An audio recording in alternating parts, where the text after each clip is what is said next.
नमस्कार, स्पोर्ट्स 9 में आप सभी का स्वागत है। मैं हूं शिवेंद्र, मेरे साथ हैं मेरे सहयोगी दीपेश और साथ ही साथ वॉल पर है वो बयान जो भारतीय टीम के कप्तान रोहित शर्मा ने दिया। उन्होंने कहा कि इस हार की जिम्मेदारी मैं लेता हूं। अब इस बयान को देखने के बाद दीपेश जब स्टूडियो में घुसे तो पूछ रहे हैं और कौन लेगा इसकी जिम्मेदारी, आपको ही लेनी चाहिए। तो वाकई यही भावना जो है इस वक्त तमाम क्रिकेट फैंस की है कि आप नहीं लेंगे तो फिर ये जिम्मेदारी और कौन लेगा।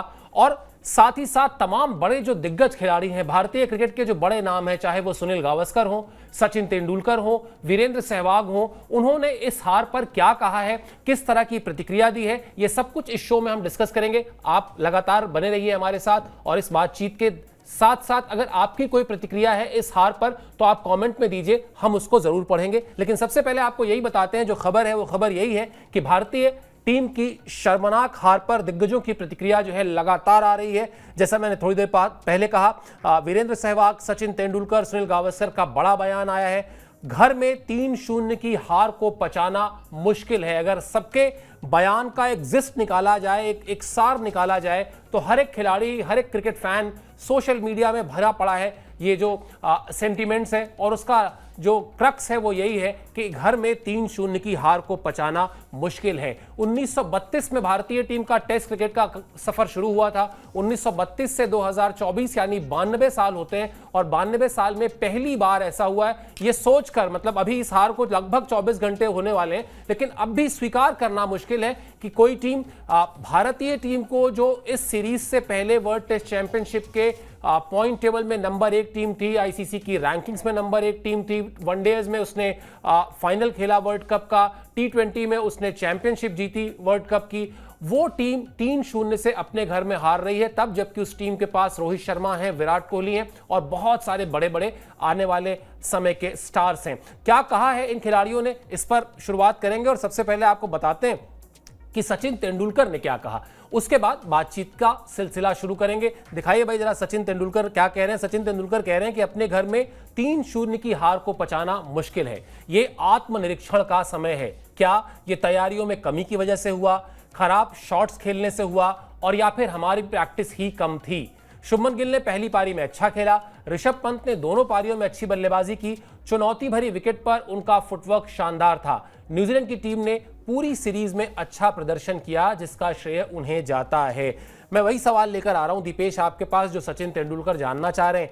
क्या ये मतलब खराब शॉट सिलेक्शन की वजह से हुआ, क्या हमारी तैयारियों में कहीं कोई कमी रह गई, और या फिर हम जो मैच प्रैक्टिस कहते हैं वो मैच प्रैक्टिस से हम उस तरह से तैयार नहीं थे मैच प्रैक्टिस को लेकर। बिल्कुल सर, इतने बड़े लेजेंड ने अगर कोई बात कही है तो बहुत बड़ी बात है, क्योंकि मैच प्रैक्टिस तो नहीं थी बिल्कुल। मतलब हमारी तैयारियां उस तरीके की नहीं थी। बांग्लादेश की टीम कंपैरेटिवली न्यूजीलैंड के मतलब कंपैरिजन में अगर आप देखेंगे तो कुछ नहीं है। आपने उसको हरा दिया, बहुत अच्छी बात है, लेकिन घर में ये न्यूजीलैंड की टीम वो टीम नहीं थी सर जिससे हम 3-0 से हारना डिजर्व करते थे। क्योंकि इस पूरे जो 12 साल का जितना भी ये समय रहा जिसमें हमने लगातार डोमिनेट किया, बड़ी बड़ी टीमों को हराया, बहुत अच्छी स्पिन टीम्स हमारे यहाँ पे आई हैं, अच्छे स्पिनर्स वाली टीम आई है, अच्छी मतलब एक लाइनअप के साथ टीम आई है, लेकिन हमने हारना मतलब चुना भी किससे, ऐसी एक न्यूजीलैंड की टीम से जिनका एक जो मेन स्पिनर था वो आमतौर पर एक विकेट कीपर बल्लेबाज है। ग्लेन फिलिप्स की बात मैं सर कर रहा हूं, वो उनको हमने यहाँ स्टार बना के सीरीज से भेज दिया, जबकि वो आमतौर पे आप उनको स्पिन गेंदबाजी करते भी नहीं देखेंगे। वो विकेट कीपिंग का जिम्मा संभालते हैं, कभी कभार ये रोल में आते हैं स्पिन गेंदबाजी फेंकने के, और वो इंडिया में आके स्टार बन के चले गए। अब थोड़ा सा डिसअपॉइंटिंग लगता है। इतने बड़े बड़े लेजेंड्स का आपने स्टार्टिंग में नाम लिया कि वीरेंद्र सहवाग का नाम लिया, सचिन तेंदुलकर का लिया।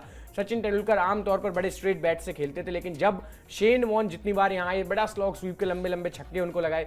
वीरेंद्र सहवाग, उनकी वो कही हुई बात सर अभी भी दिमाग में छपी हुई है कि भाई ऑफ स्पिनर्स को तो मैं पहली बात स्पिन गेंदबाज मानता ही नहीं हूँ। 300 के आंकड़े तक पहुंचने के लिए एक खिलाड़ी छक्का मार के उस आंकड़े तक पहुंचे तो ये लेवल था। मतलब राहुल द्रविड़ की आप बात कर लीजिए, वीवीएस लक्ष्मण की कर लीजिए, इसमें और एक आध दो दिग्गजों के नाम, सौरव गांगुली आधी विकेट पे अगर निकल के आ गए सामने तो स्टेडियम की छत पे गेंद पहुंचती थी, चाहे टेस्ट क्रिकेट की बात हो या वनडे क्रिकेट की बात हो। तो ये कहीं ना कहीं मैं एक चीज समझाना चाह रहा हूं कि किस तरीके से हमारे जो फॉर्मर प्लेयर्स थे, चाहे महेंद्र सिंह धोनी की आप बात कर लीजिए इन पर्टिकुलर, उन्होंने किस तरीके से स्पिन गेंदबाजों को डोमिनेट किया।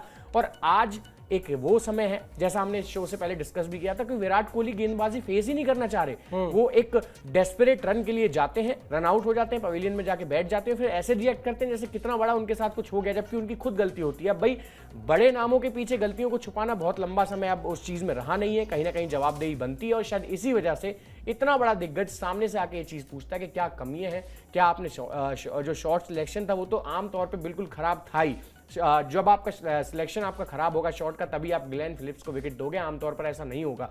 और सबसे बड़ी बात, सेंटनर ने आपको फंसाया, ठीक है, एक ऐसा गेंदबाज जो आज से पहले कुछ भी करता नहीं था, रेड बॉल क्रिकेट खेलता नहीं था, उसके डोमेस्टिक में भी अगर आप आंकड़े देखेंगे तो कभी 5 विकेट ली नहीं थी उसने, पहले 2 टेस्ट मैचेस में खूब डोमिनेट किया, मान लिया, तीसरे टेस्ट मैच में उन्हें ड्रॉप कर दिया जाता है, उनको कोई चोट होती है, उसके बाद आप दूसरे स्पिनर्स पे फंस जाते हैं। एजाज पटेल जो पूरी सीरीज में नहीं चले, आप उनको 6-6, 7-7 विकेट दे रहे हैं, तो सर पूरी तैयारियों का फेलियर है। आप चाहे इसको किसी भी तरीके से देख सकते हैं, आप मैच फिटनेस मान लीजिए, मैच प्रैक्टिस की कमी मान लीजिए, जो शॉट सिलेक्शन था उसे खराब मान लीजिए, मैं फिर भी एक ही बात पे अड़ा रहूंगा सर कि ओवर कॉन्फिडेंस बहुत ज्यादा था। हम लगातार, चाहे हमारी बात आप कर लीजिए या फिर टीम की बात कर लीजिए, एक चीज बहुत ज्यादा सुनने को मिल रही थी, border Gavaskar trophy, border Gavaskar trophy, उसमें ये करेंगे, उसमें वो करेंगे। न्यूजीलैंड की टीम से हम हार रहे थे लगातार, लेकिन बात वहां लगातार चल रही थी बीजीटी की कि भाई हर्षित राणा को टीम में सिलेक्ट कर लिया गया। कोई बात नहीं कर रहा था इस न्यूजीलैंड की टीम के बारे में, क्योंकि हर कोई यही सोच रहा था, 95% पब्लिक क्या 99% लोग थे वो यही सोच के चल रहे थे कि न्यूजीलैंड ही तो है, ये तो अभी श्रीलंका से इतनी बुरी तरीके से हार के आए उनके घर में, तो हमारे आगे कहाँ ही टिक पाएंगे। उसी चीज का फायदा स्मार्टेस्ट टीम ने उठाया है, जैसा कि इंडिया के अगेंस्ट हमेशा उठाते भी रहे हैं बड़े बड़े टूर्नामेंट्स में, और उसका फायदा उठा के सर आज यही आलम है कि एक ऐसी टीम जो पिछले 12 साल से बड़े बड़े ऑस्ट्रेलियाई कप्तान यहाँ अपने सपने लेके आते थे कि हमको इंडिया में एक सीरीज जीतनी है, वो कभी कामयाब नहीं हुए। टॉम लेथम जैसा अभी नया नवेला कप्तान आया, हरा के साइलेंटली चला भी गया, और अब बवाल मचा पड़ा है हमारे देश में। बिल्कुल, आधी छोड़ पूरी को धावे, आधी मिले ना पूरी पावे वाली बात है कि आपके घर में न्यूजीलैंड की टीम आपको पहले टेस्ट मैच में हरा देती है, फिर भी आपके जहन में तैयारियां जो है वो बॉर्डर गावस्कर ट्रॉफी की चल रही होती हैं, जो अभी महीने भर बाद की बात थी।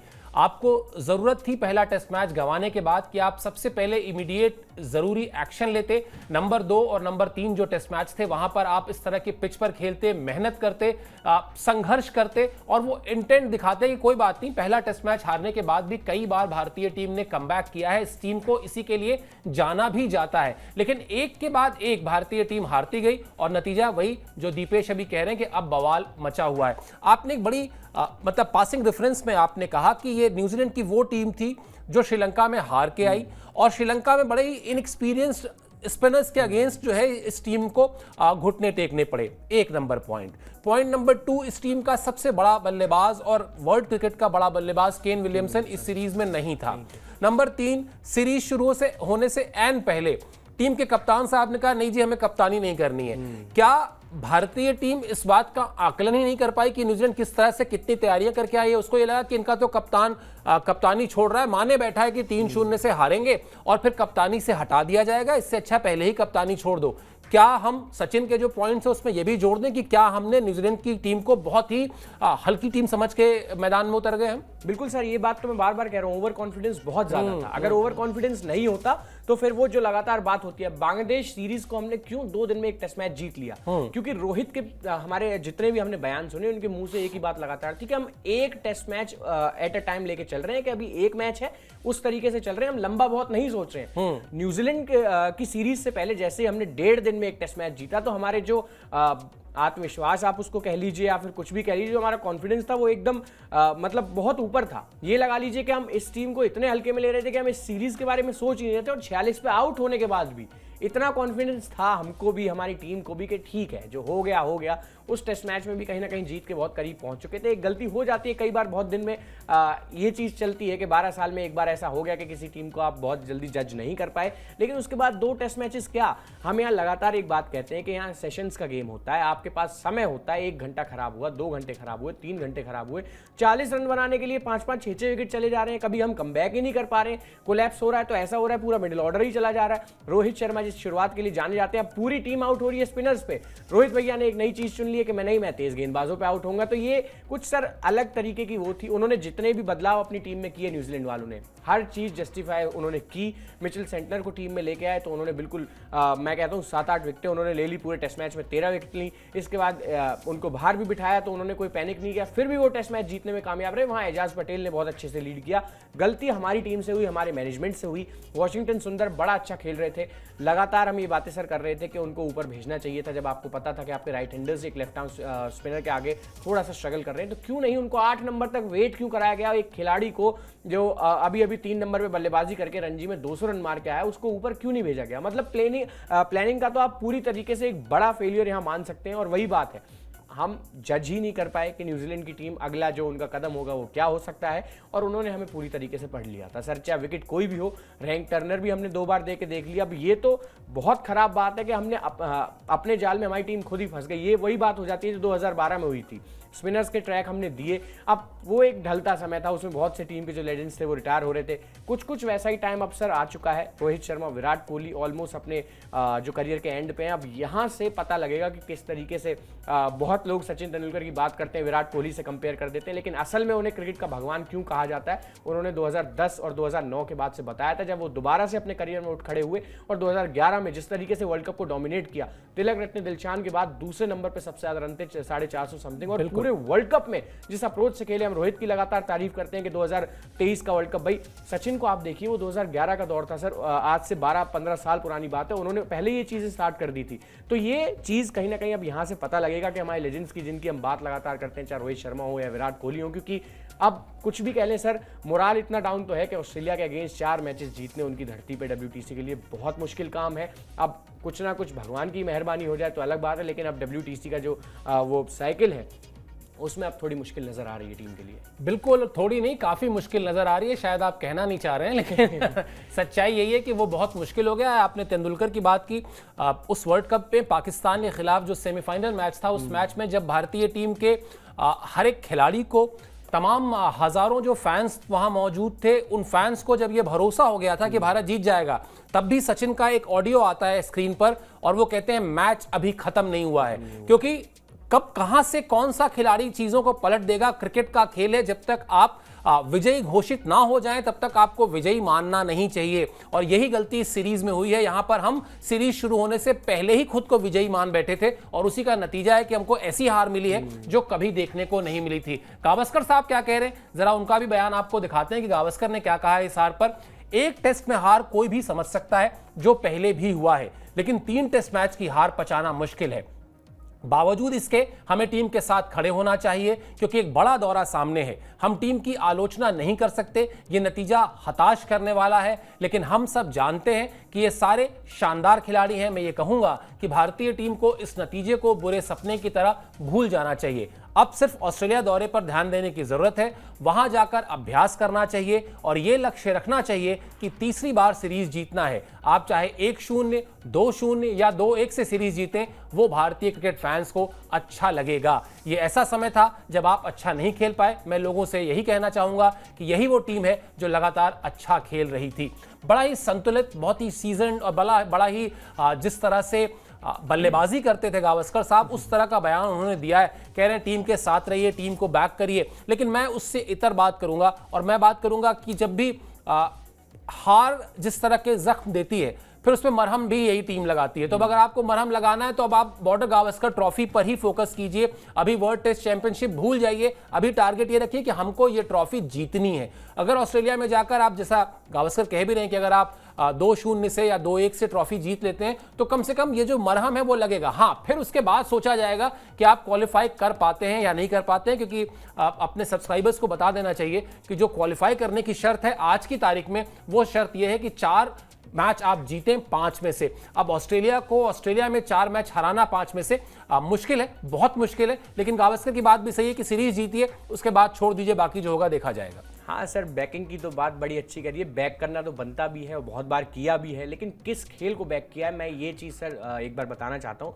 हम हारे थे 2023 वर्ल्ड कप का फाइनल, लेकिन जब तक 2024 वर्ल्ड कप जो T20 का था, जब तक हम उसे जीत नहीं गए, हमने हर एक शो में कहा कि हमारी टीम हारी जरूर थी, लेकिन उस टीम ने जिस तरीके का खेल खेला तो दुनिया की कोई टीम नहीं खेल सकती। अब यहाँ इन्हीं खेलों का थोड़ा सा डिफरेंस है सर। यहाँ अब आप देखेंगे न्यूजीलैंड सीरीज में टीम इंडिया किस तरीके का खेली है। ये खेल बैकिंग के लायक ही नहीं है सर। फिर भी 46 पे ऑल आउट होने के बाद हमने किया था। पहले टेस्ट मैच में जब टीम इंडिया हारी थी तो आप भी कह रहे थे, मैं भी लगातार कह रहा था, कोई नहीं, एक टेस्ट मैच हो गई, एक गलती हो गई, हम थोड़ा सा पहले घंटे में इतना पीछे छूट गए थे कि दोबारा उस टेस्ट मैच में हम पकड़ते ही रहे, लेकिन पकड़ नहीं पाए न्यूजीलैंड की टीम को, हो गया, ठीक है। दूसरा टेस्ट मैच हारे, फिर भी एक मन में ये था कि क्लीन स्वीप ना हो, 2-1 से हार जाए, कोई बात नहीं, अनहोनी कई बार घट जाती है। लेकिन तीसरा टेस्ट मैच सर, अब मन को समझाएं भी तो कहां तक समझाएं ये तो वही बात होगी कि आप 40 रन आपके बोर्ड पे लगे हुए हैं, 6 बल्लेबाज अभी आपके पड़े हुए हैं, सारे एक के बाद एक के बाद एक के बाद एक के बाद। ऐसा क्या भाई स्पिन ट्रैक, सचिन तेंदुलकर ने अपना आखिरी मैच इसी वानखेड़े के मैदान पे खेला था, आखिरी पारी में भी 75 रन स्कोर किए थे, ऐसा लग रहा था शतक ही कर देंगे। तो ये अब बहाने, फिर वही एग्जांपल सर लेके आता हूं, हमारी तो टीम ऐसी रहती थी कि हमारा एक बल्लेबाज जो 300 से 5 रन कम रह जाता था तो छक्के मार देता था। तो ये, और वो भी शकलैन मुश्ताक जैसे स्पिनर को, ये तो ग्लेन फिलिप्स है सर। मैं सोच के एक तो इतना खराब लगता है कि एक विकेट कीपर ने हमारे आके इतने बड़े बड़े बल्लेबाजों को फंसा दिया, तो ये थोड़ा खराब है। टेक्निक में खराबी कह लीजिए, खेल में खराबी कह लीजिए, अब किस चीज़ में खराबी है, ओवर कॉन्फिडेंस आप कह लीजिए। लेकिन हाँ, अब यहाँ से इतनी चीज़ें अभी नहीं बिगड़ी हैं कि हम भारी हो गए हैं, अभी भी कुछ पॉसिबिलिटीज़ हैं। थोड़ा है मुश्किल, बहुत ज़्यादा मुश्किल है, थोड़ा नहीं बहुत ज़्यादा, जैसे सर ने अभी कहा कि बहुत ज़्यादा मुश्किल है। 5 में से 4 टेस्ट मैच जीतने और 1 ड्रॉ कराना है, मतलब 2 हार अब यहाँ से किसी भी तरीके से आपको बर्दाश्त नहीं होगी। ये होना बहुत मुश्किल है।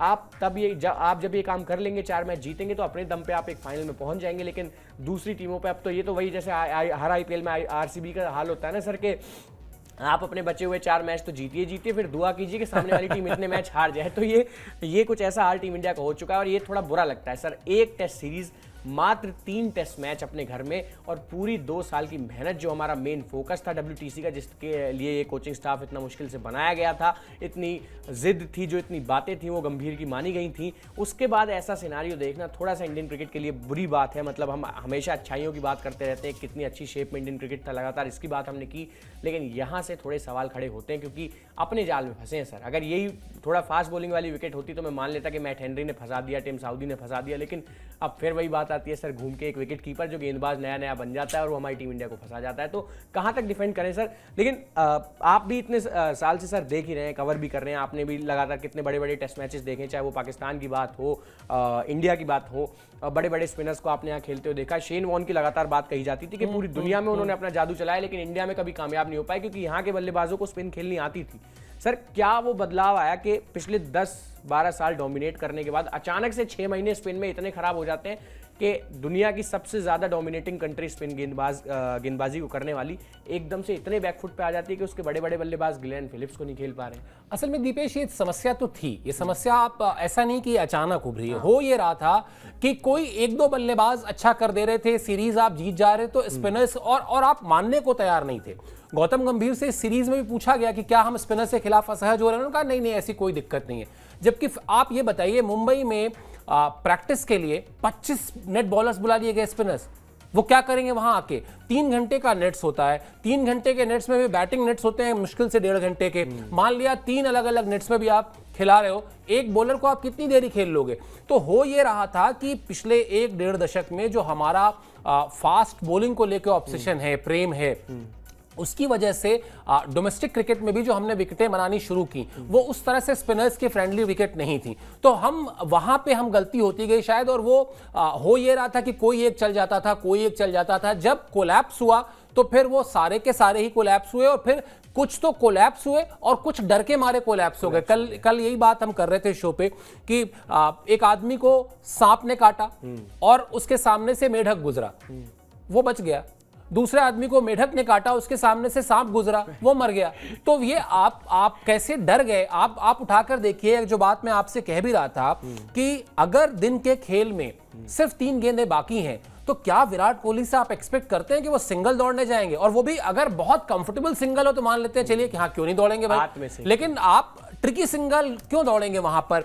फिर आप उठाकर देखिए रोहित शर्मा, जो बात आपने भी कही कि बाकी तो चलिए टर्न पे फंस रहे थे या बाउंस पे फंस जा रहे थे, रोहित शर्मा तो सिंपली फास्ट बॉलर्स के अगेंस्ट आउट हुए। फिर आप उठाकर देखिए सरफराज खान, जिस तरह से पहला ही बॉल वो मारने गए आड़ा और उसके बाद वो कैच हो गए। आप उठाकर देखिए किस तरह से बल्लेबाज बोल्ड हुए हैं, किस तरह से, और उसमें एक बड़ी चीज ये भी देखनी होगी, नुकसान 2 तरह से होते हैं। एक नुकसान इस तरह से होता है कि आपकी तैयारी नहीं हुई स्पिन को खेलने की, और दूसरा आपके जो स्पिनर्स हैं वो भी उस तरह से गेंदबाजी नहीं कर पाए जैसे उनके स्पिनर्स ने की। ये भी तो आपको मानना पड़ेगा ना। ठीक है, 20 विकेटें नहीं हर मैच में भारतीय बॉलर्स ने, बिल्कुल हेल्पलेस लगे। बिल्कुल। तो ये सारी चीजें जो है, मतलब नुकसान जब हुआ ना तो वो हर तरफ से हुआ, और इसीलिए ये नतीजा है जिस पर हार के इतने घंटे बाद भी हम शो कर रहे हैं, बातचीत कर रहे हैं, क्योंकि अभी एक तरीके से ना हार से हाहाकार मचा हुआ है इस वक्त पूरे भारतीय क्रिकेट में। वीरेंद्र सहवाग क्या कह रहे हैं वो भी आपको बताते हैं, क्योंकि उनकी राय भी बहुत अहम रहती है, बहुत फॉलो करते हैं, ना सिर्फ फॉलो करते हैं बल्कि सोशल मीडिया में अपनी बात भी रखते हैं। इस वक्त फैंस को टीम को सपोर्ट करना चाहिए, लेकिन भारतीय टीम बहुत खराब खेली है। स्पिन को खेलने की योग्यता में सुधार की जरूरत है। इसके अलावा कुछ प्रयोग ऐसे हैं जो खेल के छोटे फॉर्मेट में तो चल जाते हैं, लेकिन टेस्ट में उनसे बचने की जरूरत है। टॉम लेथम और उनकी टीम को बधाई।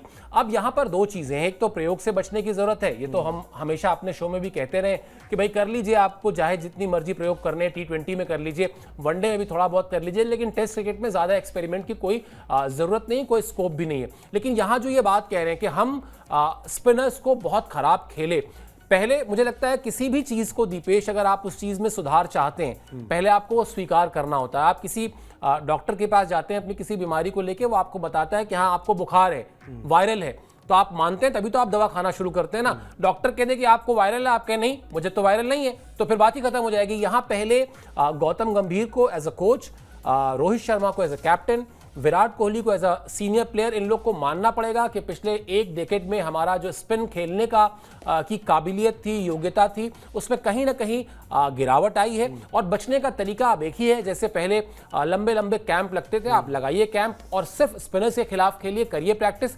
समस्या है तो समाधान मिलेगा, लेकिन समस्या को समस्या मानना होगा पहले। बिल्कुल सर, मानना होगा, क्योंकि इतने टाइम से जितने भी प्रेस कॉन्फ्रेंस हुई उनमें बहुत बड़ी बड़ी बातें कही गई। लगातार पूछा गया कि भाई आप 10 साल से अच्छे स्पिन गेंदबाजों को नहीं खेल पा रहे हैं, अच्छी तरीके से आप उनकी बल्लेबाजी उनके सामने नहीं कर पा रहे हैं, किसी ने एक्सेप्ट नहीं किया। इवन रोहित शर्मा लगातार ये बात मानने को तैयार नहीं थे। तो ये कहीं ना कहीं वही बात थी कि एक और बल्लेबाज आके आपके लिए सेंचुरी कर देता था, चाहे वो श्रेयस अय्यर की आप बात कर लीजिए, ऋषभ पंत कर लीजिए, या कभी कभार रोहित चल गए तो एक आध मैच में 70-75 रन विराट कोहली ने कर दिए, वरना ऋषभ पंत के तो खरे खरे 45-50 रन थे ही। बट यहां सर फंसे पता है कहां है, रन्स अभी भी एक आध बल्लेबाज ने कर दिए। किसी मैच में शुभमन ने थोड़े से रन बना दिए, किसी में जायसवाल ने थोड़े से बना दिए, एक आध मैच में पंत ने थोड़ा बहुत खेल लिया जैसे 40-45। लेकिन यहां बात ये हो गई कि आपके पास प्लान बी उस चीज के लिए नहीं था कि जिस दिन आपके स्पिन गेंदबाज उस तरीके से डोमिनेट नहीं करेंगे जिस तरीके से वो करते हैं, तो आप क्या करेंगे। अश्विन पहली बार इतने सालों में, हमने 12 साल लगातार हर एक कंट्री को यहाँ डोमिनेट किया, लेकिन रविचंद्रन अश्विन को इतना हेल्पलेस मैंने पहले कभी किसी सीरीज में नहीं देखा सर। टिम साउदी आके उनको पैर निकाल के सामने 3-3 छक्के मार दे रहे हैं एक ओवर में। टॉम लेथम पूरी जिंदगी उनकी निकल गई न्यूजीलैंड की तेज पिचों पे खेलते खेलते, यहाँ 85-85, 90-90 रन स्कोर कर ले रहे हैं। 24 साल उम्र है अभी सचिन रविंद्र की, मतलब ये एग्जाम्पल मैं इसलिए दे रहा हूँ, बड़ा छोटा सा सैंपल साइज है, लेकिन आके यहाँ पे खेल लिया रविंद्र जडेजा और रविचंद्रन अश्विन जैसे गेंदबाजों को। अब लगातार आप एक चीज देखते हैं, जब इंडिया में सीरीज होती है तो आपसे जब पूछा जाता है किसी से भी कि भाई कौन हो सकता है आपके प्लेयर ऑफ द सीरीज के एंड तक, आंख हम बंद करते हैं, कहते हैं रविचंद्रन अश्विन भाई आराम से 20-25 विकेटें होंगी और ये तो डोमिनेट करेंगे जब भी कोई टीम यहाँ खेलने आएगी। तो वो इस बार नहीं देखने को मिला सर। 5 विकेटें एक पारी में, या फिर आप बात कर लीजिए किसी भी दूसरे स्पिनर की कर लीजिए, इंडियन स्पिनर्स इस बार यहाँ इतना अच्छा नहीं कर पाए, और शायद इसी वजह से हमारे पास कोई प्लान भी था नहीं। इतने साल हो गए, 10-12 साल एक प्लान पे हम लगातार स्टिक करते थे कि लाते थे फास्ट बॉलर्स 10 ओवर के लिए 5 ओवर 2 डाल भाई, 5 ओवर 2 डाल, उसके बाद स्पिनर्स देख ही लेंगे। इस बार वो स्पिनर्स नहीं चले, तो कहीं ना कहीं हमको बुमराह भी यूजलेस लग गए यहाँ पे, क्योंकि उनकी भी विकेटें नहीं निकली। प्लान बी बिल्कुल था नहीं हमारी टीम के पास। बल्लेबाज तो जैसा करते थे उन्होंने फिर से वही किया है। ये मैंने पिछली भी बहुत सारी सीरीज के आंकड़े सर निकाल के देखे, ये कोई नई बात नहीं है। बल्लेबाजी तो हमारी खराब ही थी। टॉम हार्टली को 8 विकेट एक पारी में हम दे रहे हैं, टॉड मर्फी को हम 7-7 विकेटें दे रहे हैं। एक आए थे स्टीव ओकीफ, वो पूरे टेस्ट में 13-13 विकेटें लेके चले गए। 2017 की बात ये बता रहा हूँ सर, 7-8 साल पुरानी बात। तो ये तो खराबी है। खराब तो हमारा जो काम था वो तो पिछले 10 साल से ही चला आ रहा था, लेकिन इस बार जब हमारे स्पिनर्स पहली बार नहीं चल पाए, उस तरीके से डोमिनेट नहीं कर पाए दूसरे बल्लेबाजों को, तो इनके पास कोई प्लान भी था नहीं और उसी चीज में शायद फंस गए। अब क्या एग्रेसिव क्रिकेट खेली, क्या जीत की अप्रोच थी। हमेशा हमारे कप्तान है जो 1.5 दिन में भी टेस्ट मैच जीतने की काबिलियत रखते हैं, कोई ना कोई रास्ता चुन ही लेते हैं। इस बार थोड़े डिफेंसिव लगे सर। वो सुनील गावस्कर की बात से मैं बिल्कुल एग्री करता हूं कि बहुत डिफेंसिव कप्तानी थी, अटैकिंग थी नहीं। ना आपने गली ली हुई थी, पूरी स्लिप्स आपके पास नहीं थी। एक स्लिप लेके आप अश्विन को गेंदबाजी करा रहे थे, या फिर आप गेंदबाजी में आप चेंजेस जो थे अच्छे नहीं थे। इस बार रोहित शर्मा, वो रोहित शर्मा सर नजर भी नहीं आए पूरी सीरीज की अगर बात की जाए तो। आप भी अगर कप्तानी का थोड़ा सा आंकलन अगर करके देखेंगे तो उस तरीके की एग्रेसिव अप्रोच नहीं लगी। लगातार एक ही बल्लेबाजी का फॉर्मेट हम खिलाते रहे, वॉशिंगटन सुंदर को 8वें नंबर पे उतारते रहे जबकि वो अच्छी बल्लेबाजी कर रहे थे। तो ये सारी ही चीजें, और वही जो आपने बात की कि जब फेलियर आता है तो हर तरफ से आ रहा था, गेंदबाजी भी नहीं चली, बुमराह भी नहीं चले, जिन बुमराह को हम कहते हैं कि आप उनको जाइए टाइल्स पे गेंदबाजी करवा दीजिए, वहां ही वो विकेट निकाल देंगे। फंस गई टीम इंडिया पूरी तरीके से, और शायद इसीलिए सर बातें तो बिल्कुल, मतलब अब जब इतनी तारीफ करते हैं, इतना सपोर्ट करते हैं, तो आलोचना तो बनती है सर ऐसे टाइम पे। बिल्कुल आलोचना बनती है, और निंदक नियरे राखिए ऐसे ही नहीं कहा गया है, इसीलिए कहा गया है कि जो आपके फैसलों पर सवाल करे, जो आपके फैसलों पर उंगलियां उठाए, वो हमेशा आपका दुश्मन नहीं होता, कई बार वो आपका दोस्त होता है, आपको सतर्क कर रहा होता है, आगाह कर रहा होता है। इस टीम में शायद दिक्कत यही हुई कि बांग्लादेश को हराने के बाद हमने ये मान लिया कि हमने ऑस्ट्रेलिया को हरा दिया है, और न्यूजीलैंड की टीम जब आई तो हमने मान लिया कि जिम्बाब्वे की टीम यहां पर आई है, और इसीलिए नतीजा ये है। वरना ना तो इस टीम में कहीं कोई कमी है, ना ही कहीं कोई समस्या है, समस्या बस जो भी थी वो यहां पे थी, दिमाग में थी। चलिए रोहित शर्मा की बात बताते हैं आपको, क्योंकि बाकी सब तो मैदान के बाहर से हार को देख रहे थे और उन्होंने अपनी बात रखी, वो मैदान के भीतर से हार को देख रहे थे। वो एक ऐसे खिलाड़ी हैं जिसके लिए अभी दीपेश ने कहा कि वो एग्रेसिव नहीं दिखे, वो उनके नेचर के अगेंस्ट है। रोहित शर्मा पिछले कुछ समय से अगर कुछ अचीव करना चाहते हैं तो एज ए बैट्समैन कम अचीव करना चाहते हैं, एज ए कैप्टन अचीव करना चाहते हैं, लेकिन अपनी कैप्टेंसी में इतनी बड़ी तोहमत जो 92 साल में नहीं हुआ वो हो गया। क्या कह रहे हैं रोहित शर्मा वो आपको बताते हैं। उन्होंने कहा कि हमने इस सीरीज के दौरान कई गलतियां की जो हमें स्वीकार करनी होंगी। विराट की फॉर्म को लेकर भी सोचना होगा, अगर बल्लेबाज प्रदर्शन नहीं कर रहे हैं तो ये चिंता का विषय है, लेकिन अब जो हो गया सो हो गया। मुझे लगता है कि एक खिलाड़ी के तौर पर, एक कप्तान के तौर पर और एक टीम के तौर पर हमें यह सोचना है कि अब हम क्या हासिल कर सकते हैं जो इस सीरीज में नहीं कर पाए। यह हमारे लिए बहुत बड़ा मौका है जब हम ऑस्ट्रेलिया में जाकर कुछ बहुत ही खास करें। अगला भी बयान उनका दिखा दीजिए, क्योंकि इस तरह के नतीजे हमें सिखाते हैं कि जिंदगी में कुछ भी आसान नहीं होता। यह मेरे करियर के सबसे बुरे अनुभवों में से है।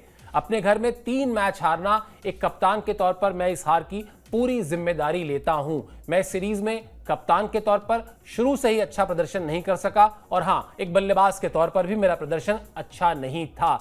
कहीं ना कहीं दीपेश घूम फिरकर जब आप आएंगे सब कुछ कर लेंगे, आपके पास यशस्वी जायसवाल का नाम होगा, आपके पास शुभमन गिल होंगे, सरफराज होंगे, ऋषभ पंत होंगे, लेकिन जब तक भारतीय क्रिकेट में रोहित शर्मा और विराट कोहली किसी भी फॉर्मेट में, across all the format, T20 तो अब खेलते नहीं तो उसको हटा ही देते हैं, अगर ये दो खिलाड़ी मैदान में हैं तो आपको कहीं से कोई इसमें शको शुबा नहीं कि आपको जीत दिलाने के लिए सबसे पहले जो 2 चेहरे दिखाई देंगे वो रोहित शर्मा और विराट कोहली के ही दिखाई देंगे, और अगर ये दोनों के दोनों फ्लॉप होंगे तो नतीजा कुछ ऐसा ही होगा। बिल्कुल सर, इस पूरी सीरीज में दोनों ही फ्लॉप हो गए, कोई भी नहीं चला। आमतौर पर इतने साल से हम एक ही चीज देख रहे थे कि रोहित नहीं चलते तो विराट चलते थे, और इन्हीं के इर्द गिर्द ना पूरी टीम घूमती थी। थोड़े से रन रोहित ने कर दिए तो शुभमन गिल अच्छा कर देते थे, यशस्वी जायसवाल कर देते थे, वो भी इस बार नहीं चले। ऋषभ पंत बहुत ठीक खेले, मतलब मैं ये तो नहीं कहूँगा कि एकदम एक्सेप्शनल खेले कि मैच ही निकाल दिया, लेकिन बहुत अच्छा खेले फिर भी कंपैरेटिवली दूसरे बल्लेबाजों के हिसाब से। लेकिन इन 2 खिलाड़ियों का प्रदर्शन बहुत ज़्यादा औसत दर्जे का, एकदम कहते हैं ना एवरेज से भी थोड़ा सा कम ही मान के चलिए, क्योंकि विराट कोहली अब आप उनको ये बताने बैठेंगे सर कि आपके फुटवर्क में ये कमी है, ये कमी है, आप पैर को ऐसे आगे कर लीजिए, वैसे पीछे कर लीजिए, अपनी बल्लेबाजी में ये शॉट डाल लीजिए। 17 साल क्रिकेट पे राज करने के बाद अगर एक सिंगल देके लास्ट के दिन के जब 3 गेंदें बची हुई हैं आप भाग रहे हैं तो फिर क्या मतलब है सर। ये तो थोड़ा मतलब मेरे से ज़्यादा सपोर्ट भी इन दोनों खिलाड़ियों को कोई नहीं करता होगा, ये बात मैं मानता हूँ। बहुत ज़्यादा खुल के हमेशा ओपनली जितना बन सकता है एक मतलब फैन के तौर पे ही ज़्यादा मैं इनको सपोर्ट करता हूँ। लेकिन सर इस बार खराब लगा, बहुत ज़्यादा खराब बल्लेबाजी की, क्योंकि आप ये चीज़ तो नहीं चाहते, एक्सेप्टेंस वो नहीं हो पा रही है कि जो बात अभी आपने भी की कि 3 गेंदें बची हुई हैं पूरे दिन में, इतना डेस्परेट सिंगल कि जल्दी से दूसरी साइड पहुंच जाऊं और 2 गेंदें कोई दूसरा बल्लेबाज खेल ले, ये विराट से आप नहीं चाहते हैं सर। 17 साल क्रिकेट खेलने के बाद वो विराट कोहली जो अपने कमर के दम पे एमसीजी को पार कर देते हैं, छक्का सीधा मार देते हैं हारिस राउफ को, वो भी इतने बड़े मैच में, आप उनसे ये उम्मीद नहीं करेंगे। भी भाग तो वहां भी सकते थे कि हार्दिक मेरे से तो लग नहीं रहे, तू मार दे भाई, बच जाए तो कम से कम इससे इज्जत तो बची रहती। वहां उन्होंने खुद जिम्मेदारी ली, छक्का लगाए, 2-2 लगाए, 2-2 छक्के उस टाइम पर उन्होंने लगाए, इंडिया को मैच जिताया। और आज आलम यह है कि एक औसत स्पिनरी मैं इनको कहूंगा, उनसे विराट कोहली भाग के दूसरी ओर जाना चाह रहे हैं और रन आउट हो जा रहे हैं। मतलब एक टेस्ट क्रिकेट में जब आप जा रहे हैं 250+ रन के आगे, कहीं ना कहीं उस टारगेट को जो आपकी टीम ट्रेल कर रही है उसको आप चेज करने के लिए जा रहे हैं, वहां पे 1 रन क्या हेल्प कर देता विराट की, ये तो मेरी भी समझ से परे। दूसरा रोहित शर्मा, एग्रेसिव हैं 50 रन ऐसे कर देते हैं कि पूरी टीम को उससे फायदा हो जाता है, ये हो जाता है, वो हो जाता है। सीरीज की शुरुआत से हमने कहा था कि यहाँ आपको वो चीज़ नहीं चाहिए, आप थोड़ा अपने लिए खेलिए, 100 रन बनाइए, 200 गेंद खेल के बनाइए, लेकिन बनाइए।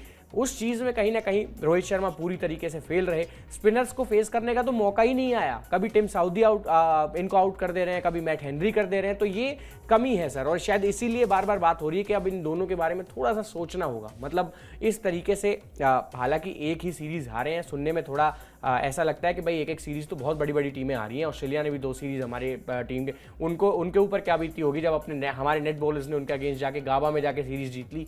वो भी वहां से उठे, वहां से उन्होंने वर्ल्ड टेस्ट चैंपियनशिप जीती, वहां से उन्होंने वर्ल्ड कप जीता। तो अभी होने को तो बहुत कुछ हो सकता है, ऐसा नहीं है कि क्रिकेट यहाँ से खत्म ही हो गया, भारतीय टीम का है, रोहित विराट को अब बाहर ही बैठा दीजिए। जैसा लगातार मैं यहाँ एक भाई है हमारे, उनका कमेंट भी देख रहा हूँ कि रोहित विराट को टीम से निकाल दो, केएल राहुल को टेस्ट कैप्टन बना दो। इतना बुरा दौर अभी नहीं आया है। ठीक है, महेंद्र सिंह धोनी के टाइम पे भी सीरीज हारे थे, लेकिन अब यहां से उठती किस तरीके से टीम इंडिया सर, वो मेरे लिए बहुत बड़ी बात होगी। अगर यहां से 4 टेस्ट मैच इंडिया ऑस्ट्रेलिया को उनके घर में जाके हरा देती है, जो कि केपेबल है, हारे जरूर हैं लेकिन अभी भी हमारी टीम उतनी कैपेबिलिटी रखती है कि ऑस्ट्रेलिया को हरा सकती है। जब आप उनको कोई बात ये कहेंगे कि नहीं हराना ही है तो वो हरा भी देंगे, बहुत बार उन्होंने करके दिखाई है सर ये चीज।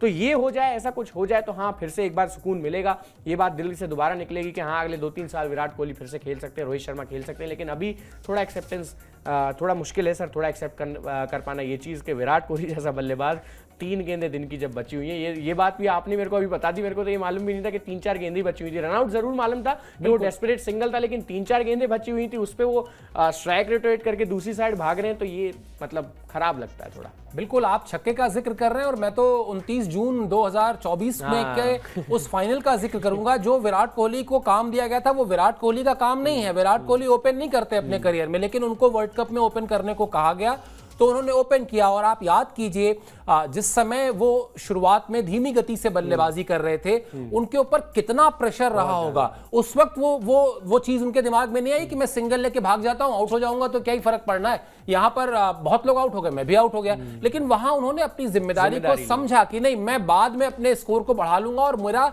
आखिरी ओवर तक रहना जरूरी है, और इसीलिए वो लास्ट तक रुके। बाद में उन्होंने अपने रनों की रफ्तार बढ़ाई और फिर वो जो उन्होंने 70 के आसपास रन बनाए, वही रन तो जीत के योग काम आए और वही रन तो उनको प्लेयर ऑफ द मैच लेकर गए वो फाइनल में।